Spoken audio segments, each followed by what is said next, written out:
ಸ್ನೇಹಿತರೆ ನಮಸ್ಕಾರ. Big boss season 11ರಲ್ಲಿ ಹನುಮಂತನ ಆಟ ಬಹುಶಃ ಇಷ್ಟ ಆಗದಂತಹವರು ಯಾರೂ ಇಲ್ಲ. ಬಹುಶಃ ಸುದೀಪ್ ಅವರು ಇಷ್ಟಪಟ್ಟಂತಹ ಮತ್ತೊಬ್ಬ ಸ್ಪರ್ಧಿ ಅಂತ ಹೇಳಿದ್ರೆ ಅದು ಹನುಮಂತ ಅಂತ ಹೇಳಿ ಅನ್ಸುತ್ತೆ. ಈ ಹಿಂದೆ ಈ ಕುರಿ ಪ್ರತಾಪ್ ಬಂದಾಗಲೂ ಕೂಡ ಇಷ್ಟೇ ಎಂಜಾಯ್ ಮಾಡಿದರು ಸುದೀಪ್. ಅದಾದ ಬಳಿಕ ಬೇರೆಯದೇ ರೀತಿಯಲ್ಲಿ ಎಂಜಾಯ್ ಮಾಡ್ತಿರುವಂಥ ಸುದೀಪ್ ಅವರು ಹನುಮಂತನ ಆಟವನ್ನು ತುಂಬ ಇಷ್ಟಪಡ್ತಿದ್ದಾರೆ. ಅನಂತರ ಹನುಮಂತ ಏನು ಮಾಡಿದರೂ ಕೂಡ ಅದು ಡಿಫ್ರೆಂಟ್ ಆಗಿರ್ತದೆ ಮತ್ತು ಅಲ್ಲೊಂದು ಮುಗ್ಧತನ ಇದೆ. ಆ ಮುಗ್ಧತನ ಎಲ್ರಿಗೂ ಕೂಡ ಇಷ್ಟ ಆಗುತ್ತೆ. ತಮಾಷೆ ಇರ್ತದೆ, ಸೀರಿಯಸ್ ಇರ್ತದೆ ಮತ್ತು ಏನಾದರೂ ಒಂದು ವಿಚಾರವನ್ನು ಹೇಳಿದ್ರು ಅಂತ ಹೇಳಿದ್ರೆ ಅದು ಮನಮುಟ್ಟುವ ಹಾಗೆ ಇರ್ತದೆ. ಅಲ್ಲಿ ಸುಳ್ಳಿಲ್ಲ, ಕಪಟ ಇಲ್ಲ, ಮೋಸ ಇಲ್ಲ ಅನ್ನೋದು ಎಲ್ಲರ ನಂಬಿಕೆ. ಆ ಕಾರಣಕ್ಕೋಸ್ಕರನೇ ಹನುಮಂತ ಏನೇ ಹೇಳಿದರೂ ಕೂಡ ಎಲ್ಲರೂ ಕೂಡ ಒಂದು ರೀತಿಯಲ್ಲಿ ಗೌರವದಿಂದ ನೋಡ್ತಾರೆ. ಹನುಮಂತ ಹೇಳುವಂಥ ವಿಚಾರದ ಬಗ್ಗೆ ಯಾರೂ ಕೂಡ ಸಿಟ್ಟು ಮಾಡ್ಕೊಳ್ಳೋದಿಲ್ಲ. ಹನುಮಂತ ಹೇಳುವಂಥ ವಿಚಾರ ಗಂಭೀರವಾಗಿರುತ್ತೆ ಅನ್ನೋದು ವಾಸ್ತವ. ಹೀಗೇ ಹನುಮಂತ ಈಗ ಬಿಗ್ ಬಾಸ್ ಮನೆಯ ಒಂದು ರೀತಿಯ ಈ ವಾರದ ಕಿಂಗ್ ಆಗಿದ್ದಾರೆ. ಕಾರಣ ಏನು ಅಂತ ಹೇಳಿದ್ರೆ ಇಡೀ ಬಿಗ್ ಬಾಸ್ ಮನೆ ನಾನಾ ಕಾರಣಗಳಿಂದ ಲಕ್ಸುರಿ ಬಜೆಟನ್ನು ಮಿಸ್ ಮಾಡ್ಕೊಂಡಿರುತ್ತೆ. ಕಳೆದ ವಾರ ಲಕ್ಸುರಿ ಬಜೆಟನ್ನು ಕೊಡಬೇಕಾಗಿತ್ತು big boss. But big boss ಮನೆಯ ಸದಸ್ಯರು ವರ್ತನೆ ಮಾಡಿದಂಥ ರೀತಿ, ಆಡಿದಂಥ ರೀತಿ ಮತ್ತು ಈ ಟಾಸ್ಕ್ಗಳನ್ನು ಕ್ಯಾನ್ಸಲ್ ಮಾಡಿಸ್ಕೊಂಡಂತಹ ಪರಿಣಾಮ ಲಕ್ಸುರಿ ಬಜೆಟನ್ನು ಮಿಸ್ ಮಾಡ್ಕೊಂಡಿರುತ್ತೆ.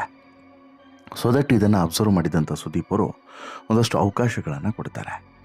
ಒಂದು ಕಣ್ಣಿಗೆ ಪಟ್ಟಿಯನ್ನು ಕಟ್ಬಿಟ್ಟು ಅಲ್ಲಿ ಡಿಸ್ಪ್ಲೇಯಲ್ಲಿ ಬರುವಂಥ ಅಥವಾ ಸ್ಕ್ರೀನ್ ಮೇಲೆ ಬರುವಂಥ ಒಂದು ಫೋಟೋವನ್ನು ಇನ್ನೊಬ್ಬರು ಆಪೋಸಿಟಲ್ಲಿರುವಂಥವರು ಅವರಿಗೆ ಸೌಂಡ್ ಮೂಲಕ ಅದನ್ನು ಅರ್ಥ ಮಾಡಿಸ್ಬೇಕು. ಅದನ್ನು ಬಟ್ಟೆ ಕಟ್ಕೊಂಡವರು ಗೆಸ್ ಮಾಡಿ ಹೇಳಬೇಕು.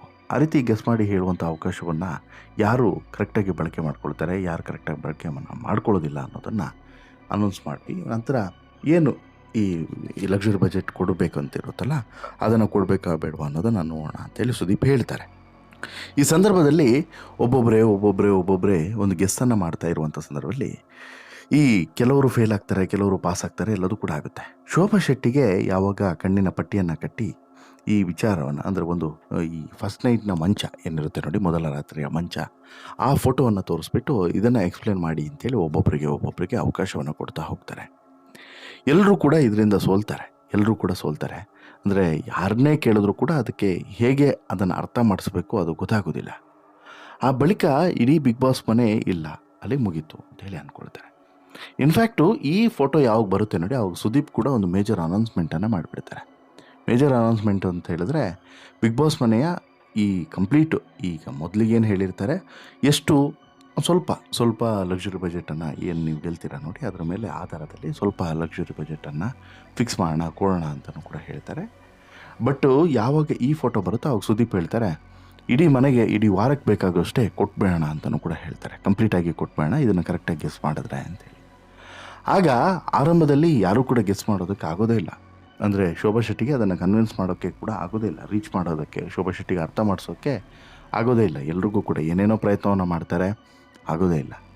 ಆ ನಂತರ ಹನುಮಂತ ಬಂದವನು ಹನುಮಂತಗೆ ಒಂದು ಅವಕಾಶವನ್ನು ಕೊಟ್ಬಿಡ್ತಾರೆ. ಹನುಮಂತ ತನ್ನ ಟ್ಯಾಲೆಂಟನ್ನು ಅಲ್ಲಿ ಬಳಕೆ ಮಾಡಿಬಿಡ್ತಾರೆ. ಅದೇ ಹಳ್ಳಿಮೈಸೂರು ಸಿನಿಮಾದ ಹಾಡನ್ನು ಅಲ್ಲಿ ಹಾಡೋದ್ರ ಮೂಲಕ, ಅಂದರೆ 1-2-3 ಪದಗಳು ಆ ಹಾಡನ್ನು ಹಾಡೋದ್ರ ಮೂಲಕ ಆ ಹಾಡನ್ನು ಹಾಡಿ ಶೋಭಾ ಶೆಟ್ಟಿಗೆ ಅರ್ಥ ಮಾಡಿಸ್ಬಿಡ್ತಾರೆ. ಶೋಭಾ ಶೆಟ್ಟಿ ಇಮ್ಮಿಡಿಯೇಟ್ಲಿ ಅಲರ್ಟ್ ಆಗಿಬಿಡ್ತಾರೆ, ಪಟ್ ಅಂತೇಳಿ ಹೇಳಿಬಿಡ್ತಾರೆ, ಓ ಇದೇ ಅಂತೇಳಿ. ಆಗ ಇಡೀ ಮನೆಯ ಸಂತೋಷಕ್ಕೆ ಪಾರವೇ ಇರಲಿಲ್ಲ. ಬಹುಶಃ ಸುದೀಪ್ ಅವರು ಕೂಡ ಬಿದ್ದು ನಗಾಡ್ಬಿಡ್ತಾರೆ. ಈ ಸಂದರ್ಭದಲ್ಲಿ ಎಲ್ರಿಗೂ ಕೂಡ ಖುಷಿಯಾಗಿಬಿಡುತ್ತೆ. ಅಂದರೆ ಕಲ್ಪನೆ ಮಾಡ್ಕೊಳ್ಳಿ, ಸೆನ್ಸ್ ಆಫ್ ಹ್ಯೂಮರ್. ನಾನಿಲ್ಲಿ ಹೇಳಕ್ಕೆ ಹೊರಟಿರೋದು ಅದನ್ನು. ಏನು, ಹನುಮಂತನ ಬಗ್ಗೆ ನಾವೆಲ್ಲರೂ ಕೂಡ ಅಂಡರ್ ಎಸ್ಟಿಮೇಟ್ ಮಾಡ್ತಾಯಿದ್ದೀವಿ. ಹನುಮಂತ ಹಳ್ಳಿಯವನು, ಹನುಮಂತ ಅಲ್ಲಿಯವನು, ಹನುಮಂತನಿಗೆ ಗೊತ್ತಾಗೋದಿಲ್ಲ, ಹನುಮಂತ ದಡ್ಡ, ಹಾಗೆ ಹೀಗೆ ಅಂತ ಹೇಳ್ಬಿಟ್ಟು ಅಂಡರ್ ಎಸ್ಟಿಮೇಟ್ ಮಾಡ್ತಿದ್ದೀವಿ. ಬಟ್ ನಮಗೆ ಈ ಸೂಕ್ಷ್ಮತೆ ಅರ್ಥ ಆಗ್ತಾನೇ ಇಲ್ಲ. ನಾವು ಇದನ್ನು ಅರ್ಥ ಮಾಡ್ಕೊಳ್ತೂ ಇಲ್ಲ, ನಮಗೆ ಅರ್ಥನೂ ಕೂಡ ಆಗ್ತಿಲ್ಲ. ಅಂದರೆ ಈ ಸೀರಿಯಸ್ನೆಸ್ ನಮಗೆ ಗೊತ್ತಾಗ್ತಿಲ್ಲ. ಎಂತಹ ಟ್ಯಾಲೆಂಟೆಡ್ ಫೆಲೋ ಈ ಹನುಮಂತ ಅನ್ನೋದು ನಮ್ಮ ಯಾರಿಗೂ ಕೂಡ ಅರ್ಥ ಆಗ್ತಿಲ್ಲ. ಸತ್ಯ ಅಲ್ವಾ? ನೀವೇ ಯೋಚನೆ ಮಾಡಿ. ಹನುಮಂತ ಇಲ್ಲಿ ಕ್ಷಣ ಮಾತ್ರದಲ್ಲಿ ಆ ಇಡೀ ಮನೆಗೆ ಯಾರಿಗೂ ಕೂಡ ಹೊಳೆಯದಂತಹ ಒಂದು ವಿಚಾರವನ್ನು ತಾನು ಇಮಿಡಿಯೇಟ್ಲಿ ಕ್ಯಾಪ್ಚರ್ ಮಾಡ್ತಾನೆ, ಇಮಿಡಿಯೇಟ್ಲಿ ಹೇಳ್ತಾನೆ, ಇಮಿಡಿಯೇಟ್ಲಿ ಅದನ್ನು ಇಂಪ್ಲಿಮೆಂಟ್ ಮಾಡಿ ಬದಲಾವಣೆಯನ್ನು ತಂದು ಪಟ್ ಅಂತೇಳಿ ಗೆಸ್ ಮಾಡ್ತಾನೆ ಶೋಭಾ ಶೆಟ್ಟಿ ಅಂತ ಹೇಳಿದ್ರೆ ಎಂಥ ಟ್ಯಾಲೆಂಟೆಡ್ ಫೆಲೋ ಅಲ್ವಾ? ಇದಕ್ಕೆ ಈ ಓದು ಬೇಕಾಗಿಲ್ಲ, ಬರಹ ಬೇಕಾಗಿಲ್ಲ, ಜಾಣ್ಮೆ ಬೇಕಾಗಿಲ್ಲ, ತಲೆ ಇದ್ದರೆ ಸಾಕು ಅನ್ನೋದು ಇದಕ್ಕೆ.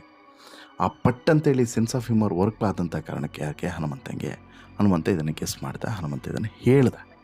ಹೀಗಾಗಿನೇ ಹೇಳೋದು, ಕೆಲವೊಂದು ವಿಚಾರಗಳ ಬಗ್ಗೆ ನಾವು ಗೆಸ್ ಮಾಡಲೇಬೇಕಾಗ್ತದೆ. ಅದು ನೋಡಿ ಎಷ್ಟು ಪಟ್ಟಂತೇಳಿ ಆತ ಗೆಸ್ ಮಾಡಿ ಹೇಳಿಬಿಡ್ತಾನೆ ಅಂತೇಳಿ. ಅದೇ ಅಲ್ವಾ ವಿಶೇಷ. ಅದೇ ಕಾರಣಕ್ಕೆ ಹನುಮಂತ ಎಲ್ರಿಗೂ ಕೂಡ ಇಷ್ಟ ಆಗುವಂಥದ್ದು. ಅದೇ ಕಾರಣಕ್ಕೆ ಹನುಮಂತನ ಈ ಒಂದು ಟ್ಯಾಲೆಂಟ್ ಇದೆಯಲ್ಲ, ಇದೇ ಕಾರಣಕ್ಕೆ. ಅಂದರೆ ಈ ಎಜುಕೇಷನ್ ಬೇಕಾಗಿಲ್ಲ, ಇನ್ನೊಂದು ಬೇಕಾಗಿಲ್ಲ, ಮತ್ತೊಂದು ಬೇಕಾಗಿಲ್ಲ, ಯಾವುದೂ ಬೇಕಾಗಿಲ್ಲ. ತಲೆ ಇದ್ದರೆ ಸಾಕು, ತಲೆ ಒಳಗಡೆ ಇಂತಹದ್ದೊಂದು ಸೆನ್ಸ್ ಆಫ್ ಹ್ಯೂಮರ್ ಇದ್ದರೆ ಸಾಕು ಅಂತೇಳಿ. ಇನ್ಫ್ಯಾಕ್ಟ್ ಬಿಗ್ ಬಾಸ್ ಮನೆಗೆ ನೀವು ಕಲ್ಪನೆ ಮಾಡ್ಕೊಳ್ಳಿ, ಈ ವಾರ ಯಾರಿಗೂ ಕೂಡ ಲಕ್ಸುರಿ ಬಜೆಟೇ ಇಲ್ಲ. ಬಿಗ್ ಬಾಸ್ ಮನೆ ಲಕ್ಸುರಿ ಬಜೆಟ್ ಇಲ್ಲದೆ ಇರಬೇಕಾಗಿತ್ತು. ಇಲ್ಲಿ ಸುದೀಪ್ ಅವರು ಸ್ವಲ್ಪ ಏನೋ ಕೊಡ್ತಿದ್ರು, ಏನೋ ಮಾಡ್ತಿದ್ರು, ಏನೋ ಆಗ್ತಿತ್ತು, ಅದು ಬೇರೆ. ಬಟ್ ಆ ಸಂದರ್ಭದಲ್ಲಿ ಇಡೀ ಮನೆಗೆ ಒಂದು ರೀತಿಯಲ್ಲಿ ದಾರಿದೀಪವಾಗಿ ನಿಂತಿತ್ತು ಹನುಮಂತ. ದಾರಿದೀಪ ಈ ಕ್ಯಾಪ್ಟನ್, ಈ ವಿಚಾರ ಎಲ್ಲದೂ ಕೂಡ ಬಂದಾಗ ಹನುಮಂತ ಬೇರೆ ರೀತಿಯ ವರ್ತನೆಯನ್ನು ಮಾಡ್ತಾನೆ. ಹನುಮಂತ ಬಹುಶಃ ಎಷ್ಟೋ ಸಲ ಕ್ಯಾಪ್ಟನ್ ಆಗುವಂಥ ಅವಕಾಶವನ್ನು ಗಿಟ್ಟಿಸ್ಕೊಂಡಿದ್ದಾನೆ, ಆದರೂ ಬಿಟ್ಕೊಟ್ಟಿದ್ದಾನೆ. ಈ ರೀತಿ ಈ ಹನುಮಂತನ ಟ್ಯಾಲೆಂಟ್ ಬಗ್ಗೆ ನಾವೆಲ್ಲರೂ ಕೂಡ ಆರಂಭದಲ್ಲೂ ಕೂಡ ಅಂಡರ್ ಎಸ್ಟಿಮೇಟ್ ಮಾಡ್ತಿದ್ವಿ, ಮತ್ತು ಆತನ ವ್ಯಕ್ತಿತ್ವದ ಬಗ್ಗೆನೂ ಕೂಡ ಅಂಡರ್ ಎಸ್ಟಿಮೇಟ್ ಮಾಡಿದ್ವಿ ನಾವು ಆರಂಭದಲ್ಲಿ. ಹಾಗಿಲ್ಲ ಹೀಗಿಲ್ಲ ಅಂತೇಳಿ. ಇಲ್ಲ, ನಿಜವಾಗ್ಲೂ ಕೂಡ ಹನುಮಂತ ಇವತ್ತು ಎಷ್ಟೋ ಜನರ ಹೃದಯವನ್ನು ಗೆಲ್ಲೋದಕ್ಕೆ ಮತ್ತು ಎಷ್ಟೋ ಜನರ ಪ್ರೀತಿಯನ್ನು ಸಂಪಾದನೆ ಮಾಡೋದಕ್ಕೆ ಒಂದು ಕಾರಣನೇ ಇದು ಅಂತೇಳಿ ಅನಿಸುತ್ತೆ. ಅಂದರೆ ಅಷ್ಟು ಈಸಿ ಅಲ್ಲ, ಇಷ್ಟು ಹೃದಯವನ್ನು ಗೆಲ್ಲೋದು, ಇಷ್ಟು ಜನರ ಪ್ರೀತಿಯನ್ನು ಸಂಪಾದನೆ ಮಾಡೋದು ಅಷ್ಟು ಈಸಿ ಅಲ್ಲ. ಹನುಮಂತ ಈ ವಿಚಾರದಲ್ಲಿ ಸಕ್ಸಸ್ ಆಗಿದ್ದಾರೆ, ಈ ವಿಚಾರದಲ್ಲಿ ತುಂಬ ಮೇಲುಗೈಯನ್ನು ಸಾಧಿಸಿದ್ದಾನೆ ಅಂತ ಹೇಳಿದ್ರೆ ಇದೆಲ್ಲದಕ್ಕೂ ಕೂಡ ಇದೇ ಕಾರಣ ಅಂತೇಳಿ ಅನಿಸುತ್ತೆ.